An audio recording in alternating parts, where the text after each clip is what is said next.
রাজধানীর একটি 5 তারকা হোটেলে অনুষ্ঠিত হয়ে গেছে দেশ বরেণ্যদের মিলন মেলায় Natun Dhara group presents global brands ট্রাপ বিজনেস সিএচআর অ্যান্ড কালচার অ্যাওয়ার্ডের 35তম আসর।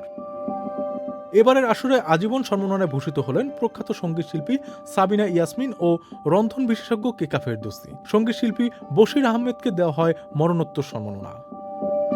বিশেষ সম্মাননা পান বরেণ্য সঙ্গীতশিল্পী ফেরদৌসারা, বিশিষ্ট নারী উদ্যোক্তা কণা রেজা, প্রীতি চৌধুরী, ডাক্তার আরিফুর রহমান ও বিশিষ্টজনেরা।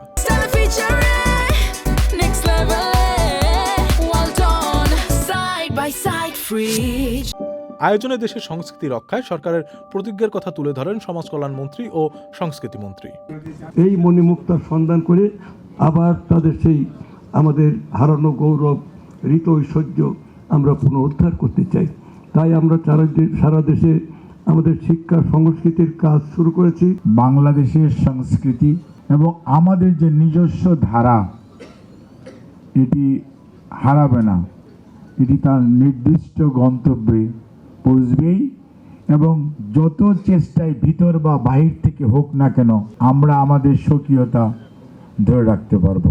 সঙ্গীতে সম্মাননা পান খুরশিদ আলম, রবি চৌধুরী, রিজিয়া পারভিন, আলম আরা মিনু, মেহেরিন, মনির খান, আবৃত্তি শিল্পী শিমুল মুস্তফা, উপস্থাপনায় সামান্তা ইসলাম, অভিনয়ে আসনা হাবিব ভাবনা সহ আরও অনেকেই। অনুষ্ঠানে আরও বক্তব্য রাখেন রিহাব সভাপতি ডক্টর আলী আফজাল, নতুন ধারা গ্রুপের এমডি ডক্টর মোহাম্মদ সাদিউজ্জামান, ট্রাপ সভাপতি সালাম মাহমুদ, সাংবাদিক ঐক্য পরিষদের সভাপতি রাজু আলিম ও অন্যান্যরা। মিঠুন রাজ, চ্যানেল আই।